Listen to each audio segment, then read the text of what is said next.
તારીખ 1 માર્ચ 2025 વડોદરાના અમિતનગર બ્રિજ પાસે એક અકસ્માત થાય છે.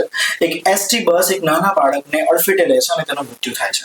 બીજા દિવસે એક ગેરકાયદેસર વાહન ચાલક લવલી ઉર્ફે રાજુ પકડાય છે. તેની ગાડીના કાચ કાળા, તેની પાછળ ખોટી રીતે પ્રેસ લખ્યું હતું અને ઇવન એની પાસે લાયસન્સ પણ એનું નકલી હતું. ત્રીજા દિવસે અમિતનગરની આસપાસ જેટલી પણ લારીઓ છે એને ઉઠાવી લેવામાં આવે છે. પણ આ બધાની વચ્ચે પ્રશ્ન એટલા જ ઉઠે છે કે આ વધી રહેલા અકસ્માતો પાછળ જવાબદારી કોની અને આ અકસ્માત પછી આપણી શું જવાબદારીઓ છે એના વિશે ચર્ચા કરીશું. પણ પહેલા જોઈએ આ CCTV footage.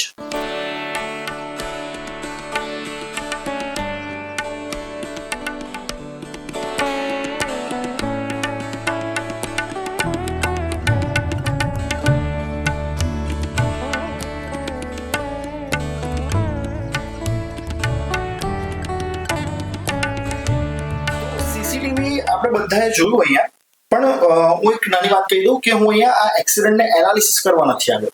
Lots of points છે મારી પાસે અત્યારે, તો હું જસ્ટ એ શેર કરવા માટે આવ્યો છું અને પછી આપણે આગળની વાત કરીશું.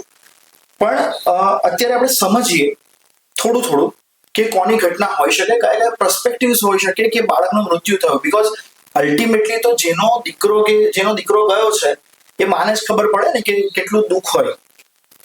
દુનિયા તો 4 દિવસ ભૂલી જશે, પોલીસ 4 દિવસમાં ભૂલી જશે, ત્યાં બેઠેલી પબ્લિક ભૂલી જશે, કદાચ એના સગા સંબંધી ભૂલી જશે, પણ એક મા માટે બહુ ડિફિકલ્ટ થશે લાંબા સમય સુધી. એ અમીર હતો, ગરીબ હતો, ભિખારી હતો કે પછી રાજા હતો, એનાથી કોઈ પ્રશ્ન જ નથી ઉઠતો, કારણ કે એક જીવ ગયો છે અને જીવની કિંમત બધા કરતા ઉપર જ હોય. પણ એ જીવ પાછળ આપણે ભૂલ સંપૂર્ણપણે જો એ બસ ડ્રાઈવર પર આપતા હોય તો કદાચ એ આપણી સૌથી મોટી ભૂલ હશે.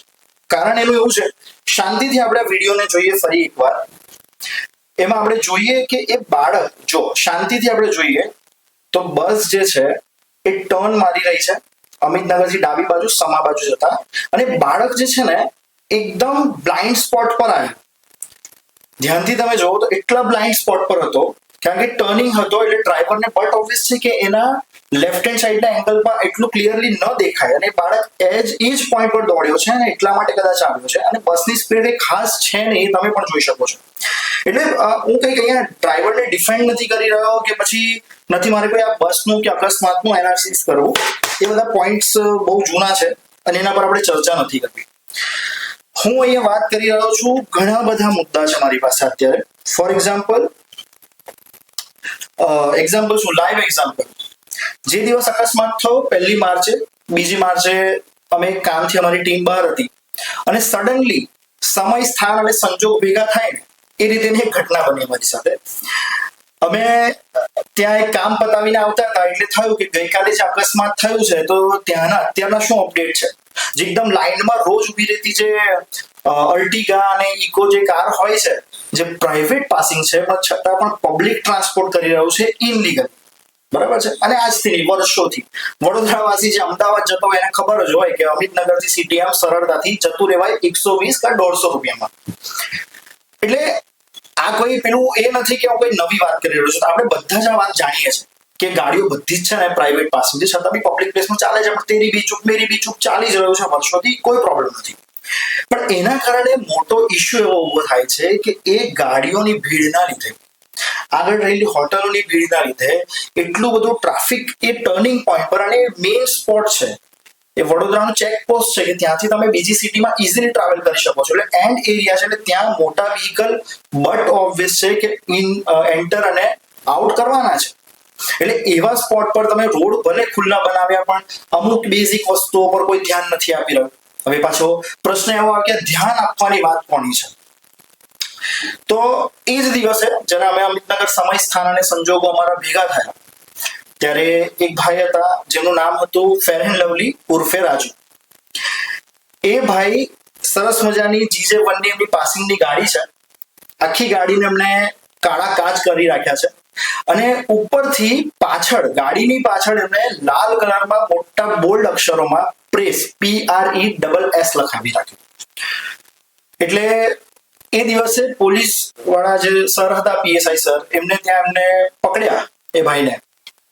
અને એ જ પોઈન્ટ પર અચાનક જ અમે પણ ત્યાં જ હતા.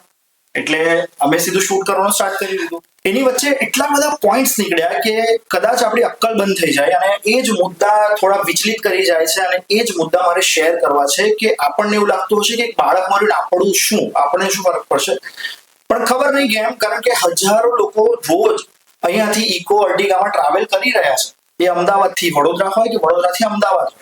આવા ઘણા બધા સ્પોટ છે. તમારે હાલોલ જવું છે તો તમે ગોલ્ડન ચોકડી પકડી લો છો, તમારે ડભોઈ સાઈડ જવું છે તો તમે કપુરાઈ ચોકડી પકડી લો છો, રાઈટ? તો બહુ બધા સ્પોટ્સ છે આપણી પાસે જે મિની ટ્રાવેલ કરે છે, પણ ત્યાં કેટલા ઇનલીગલી ફેક્ટર્સ છે એનું ડિસ્કસ કરવું છે. એક એક્ઝામ્પલ છે, કાલે હોઈ શકે છે કે એના કારણે મોટા મોટા ઇશ્યુઝ શું થઈ શકે છે એના પર આપણે બધા ચર્ચા કરીશું.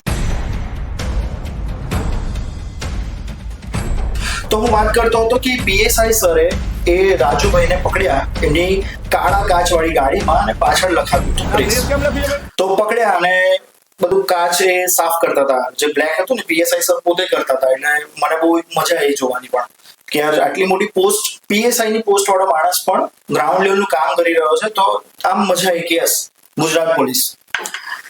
તો એ કરતા હતા અને પછી પાછળ ગયા તો કે ભાઈ આ પ્રેસ કેમ લખાવ્યું છે? ત્યારે ભાઈના જવાબ તમે જ સાંભળો. આગળ કહો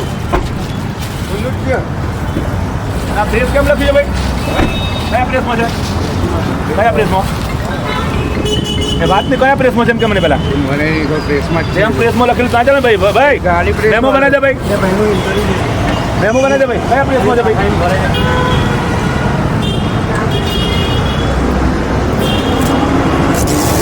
લાયસન્સ છે તમારા ભગત? હા છે ને. તો પ્રેસ લખાયું છે તમે ગાડી ઉપર તમારી? મારે ગાડીવાળા પ્રેસવાળાની ગાડી છે, ઇન્ફો ગુજરાત. તો તમે કોણ છો? તમારી ગાડી ડ્રાઈવર નથી? છું. ના, હું ડ્રાઈવર છું. એવું? હા, ગાડી કોના નામ પર છે? ધવલભાઈ. અને પછી ગાડી તો તમારી પ્રાઇવેટ પાસિંગમાં છે, હા. તો તમે આ શું વર્દી માટે ફેરવો છો?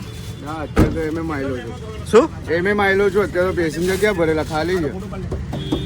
આ પ્રેસ લખ્યું છે, ફોટો પાડે ભાઈ. આ કાઢી નાખો પ્રેસ, આ કાઢી નાખ ફોટો. આનો વિડીયો ઉતાર તું, આનો બી વિડીયો ઉતાર.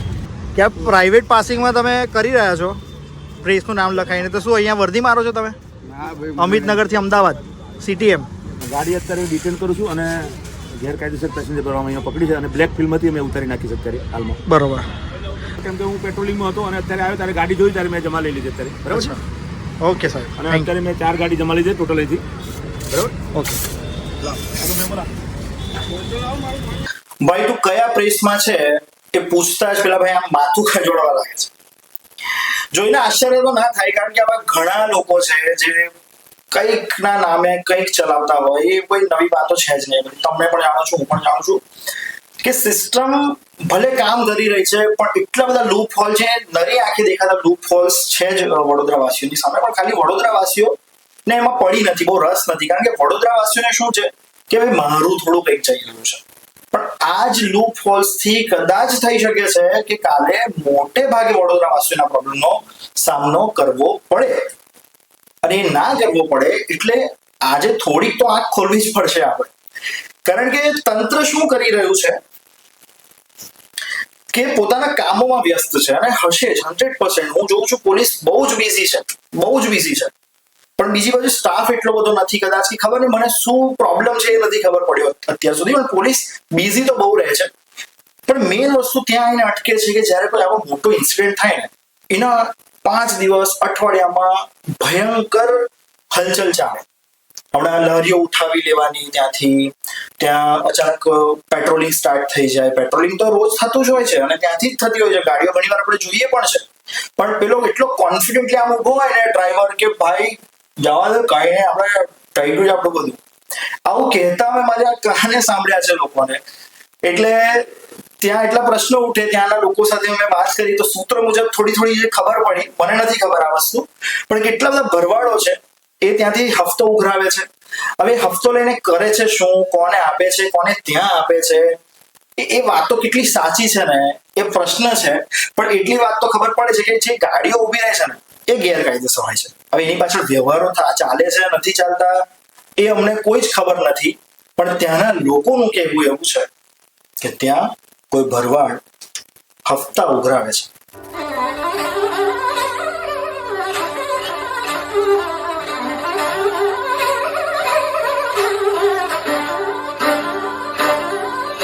હવે પબ્લિક ટ્રાન્સપોર્ટમાં આપણે ટ્રાવેલ કરીએ કે પ્રાઇવેટ પાસિંગમાં આપણને શું ફરક પડે છે? સાચી વાત છે કે એમાંથી શું ફરક પડે છે? કોઈ ખાસ ફરક નથી પડતો. આપણે તો અહીંથી અમદાવાદ જવું છે કે મારે અહીંથી હાલોલ જવું છે કે અહીંયાથી ડભોઈ જવું છે, તો હું ઇઝીલી ટ્રાન્સપોર્ટ 100 રૂપિયા 150 રૂપિયા જે બી એના ફેર હોય આપીને હું આરામથી ટ્રાવેલ રોજનું રોજ કરું છું. તો શું એમાં ફરક શું છે? આ ગાડીમાં કરું કે પેલી ગાડીમાં કરું, શું ફરક પડે છે? પણ કદાચ ફરક પડે છે. કેવી રીતે? એક નાનું રિસર્ચ કર્યું હતું અને સ્વ અનુભવે 2 જણે મને કહ્યું હતું કે તમે એવા કોન્ફિડન્સમાં હો કે યાર આપણો તો લાઈફ ઇન્સ્યોરન્સ છે ને, ભલે એને કંઈક થઈ પણ ગયું તો શું, પછી ફેમિલીને બધા જોઈ લેશે. આ વાત એટલે કરી રહ્યો છું હું. આપણને યાદ છે કે હમણાં લગભગ 1-1.5 વર્ષ પહેલા જ એક અર્ટિગા ગાડી પલટી મારી ગઈ હતી, એમાં ઘણા લોકો મૃત્યુ પામ્યા હતા. બરાબર છે? તો આવી ઘણી ગાડીઓ, લગભગ 100-200 ગાડીઓ તો રોજની અહીંયાથી ત્યાં, ત્યાંથી અહીંયા મે બી આવતી જ હશે, ખબર નહીં. ના કરે નારાયણ. અને એવી ઘટના ફરીથી થાય છે, ક્યાંય પણ થાય છે. એવી કન્ડિશનમાં શું થઈ શકે કે તમે એવા કોન્ફિડન્સમાં હો કે યાર મેં તો લાઈફ ઇન્સ્યોરન્સ લીધો છે, મારી પાસે તો જીવન વીમા પોલિસી છે, તો કદાચ મને કંઈક થઈ જશે તો મારા ફેમિલીને એનું વળતર તો મળવાનું જ છે. ને બરાબર છે, તમે 100% તમારી રીતે સાચા છો. પણ પ્રોબ્લેમ આવીને ક્યાં ઉભો થઈ જાય કે જ્યારે તમે ક્લેમ કરવા જાઓ ને ત્યારે આ વાત માટે સૌથી મોટો ઇશ્યુ ઊભો થઈ શકે છે અને તમારો ક્લેમ ફેલ થવાના પૂરેપૂરા ચાન્સીસ વધી જાય છે. કારણ કે જે ગાડીમાં તમે ટ્રાવેલ કરી રહ્યા છો એ ડ્રાઈવર પાસે એનું લાયસન્સ છે ને એ નકલી છે. એ ડ્રાઈવરની ગાડી બીજા કોઈના નામે ચાલી રહી છે, પ્લસ એનું પબ્લિક ટ્રાન્સપોર્ટ ચલાવી રહ્યો છે પ્રાઇવેટ પાસિંગમાં. આ બધા જ પેરામીટર્સ એવા ભેગા થાય કે કાલે ઉઠીને તમે એટલા કોન્ફિડન્સમાં ગયા પણ હોવ ને, કઈ નહીં મરી ગયો તો શું, કાલે મારી લાઈફ ઇન્સ્યોરન્સ તો જોઈ જ દેશે ને. પણ ના સાહેબ ના, એ જીવના જોખમે જે તમે અપડાઉન કરો છો ને, એ અપડાઉન કરવાની જે ગાડીઓ છે એમાં બહુ મોટો રિસ્ક છે. ના કરે નારાયણ એવી ઘટનાઓ થવી જ ના જોઈએ, હું તો કહું છું. પણ કાલે ઉઠીને કુદરતે મોઢું ફરાવ્યું અને થયું તો આજની હસતી રમતી તમારી ફેમિલી એક જ ઝટકામાં રડતી થઈ જાય તો શું લેવાનું? આ બાળકના કેસમાં આપણે શું જોયું? સરસ, એની માએ કે પોતે છોકરાએ કે પેલા ડ્રાઈવરે એવું નતું વિચાર્યું કે આ સેકન્ડે આવું થશે, અને થયું. કોઈને જ નથી ખબર અને થયું. એટલે થવાની જ છે ઘટનાઓ. પણ એ ટ્રેજેડીઝ આપણી સાથે ના થઈ જાય એનું આપણે બધાએ ધ્યાન રાખવું છે. એનું ધ્યાન પોલીસે રાખવું છે, એનું ધ્યાન પ્રશાસને રાખવાની જરૂર છે, એનું ધ્યાન જે કોર્પોરેટર્સ છે, જે સાંસદ છે, જે MNS છે એ લોકોએ રાખવાની જરૂર છે, જે મેયર છે એમને રાખવાની જરૂર છે. પણ બધા પોતપોતાની દુનિયામાં વ્યસ્ત છે, એમને પણ બહુ જ બધા કામ છે, મને ખબર છે, એ લોકો નવરા નથી. પણ અમુક એવી રિસ્પોન્સિબિલિટીઝ જે છે જે નોર્મલ માણસને ઇમ્પેક્ટ કરી રહી છે, તો ત્યાં વિશેષ ધ્યાન આપવાની જરૂર છે ને છે. એ હફતાખોરીના કારણે લોકોના જીવો જોખમમાં મુકાઈ રહ્યા છે. એટલે ત્યાં લાગતી હરણી પોલીસ સ્ટેશનના PI શ્રી હોય કે પછી ટ્રાફિક પોલીસના PI અને ACP સાહેબો હોય, એમને 2 હાથ જોડીને મારે પ્રાર્થના કરવી છે કે સાહેબ પ્લીઝ તમે થોડું વિશેષ ધ્યાન આપીને આવા જે ઇશ્યુઝ છે ને એનું કોઈ પરમેનન્ટ સોલ્યુશન આપો. કારણ કે આ 4 દિવસ બંધ રહેશે, 5 દિવસ પછી ફરીથી ત્યાં લારીઓ એવી એવી હશે, ત્યાં ઇનલીગલ ગાડીઓ એવી એવી હશે, અને ફરીથી 2 વર્ષ 3 વર્ષ કે 2 મહિના 6 મહિના પછી ફરીથી કોઈ બાળક કે કોઈ વ્યક્તિ કે કોઈ વૃદ્ધ કે કોઈ મહિલા ત્યાં એક્સિડન્ટ થઈને મરી જશે. ફરી 4 દિવસ આ જ સિસ્ટમ ચાલશે તો એનો કોઈ મિનિંગ નથી રહેતો સાહેબ. એટલે મારી તો 2 હાથ જોડીને રિક્વેસ્ટ કહો, પ્રાર્થના કહો સાહેબ, પણ એટલી જ કે તમે પ્લીઝ આવા જે ઇશ્યુઝ છે જેના પર પબ્લિકને ડિરેક્ટલી ઇમ્પેક્ટ થઈ રહી છે, પ્લીઝ એના પર થોડું સ્પેશિયલ ધ્યાન આપો પ્લીઝ.